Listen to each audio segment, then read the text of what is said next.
Sugiro Takeshita, Director, Mitsuho International, joins us live from London. And also Jim Rogers, Chairman of Jim Rogers Holdings, of course, still with us. He is the author, of course, of that book that he's written for his lovely children, A Gift for My Children. Well, Sugiro, let me start with you first. You think a lot of politics at play. We've heard Sejal talk about how, you know what, the BOJ really did this move to get the bank, to get the government really off its back.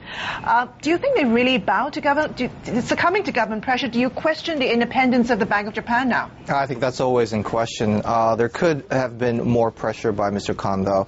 But I think the ball is right now back in the court of the government. I mean, it's very true that for once, usually they agree to disagree, but in this case, they agree that deflation is something that they have to fight off immediately. And obviously, I think the Bank of Japan is in accord with the government on that. But in saying that, of course, the government that came up with so much packages or promises, learning that there is a severe budget constraint in Japan, they had to give the ball back to the BOJ to basically give them a breathing room through easing of further policies, which they've got. So I think the ball is now back in the court of the government. And Jim, do you agree? I mean, I know you love politics. That there is some element of politics at play. There is elections coming. Obviously, this is a political move. Of course it's a political move. Mr. Takeshita acknowledged that, there is no such thing as an independent Bank of Japan. We would like for there to be, and they bow to government politics again. Now, fortunately, they didn't go as far as the government, at least fortunately as far as I'm concerned, they didn't go as far as the government wanted them to go. I mean, Japan does have a staggering debt problem facing it, and somebody's got to figure out a way to sort out this problem. I mean, I'm long the yen. But I don't know how much longer I can be along the yen unless somebody in Japan realizes, hey, we've got a problem. Well, yes. Well, eventually, I do agree that the Japanese government must tackle this problem. There's no way that we can sit back on the couch learning that our deficit GDP is already 180%. But I don't think this problem will regress immediately, and the reason for that is that 94% of the JGBs are consumed within, and at the same time, we have 1,500 trillion yen worth of individual assets.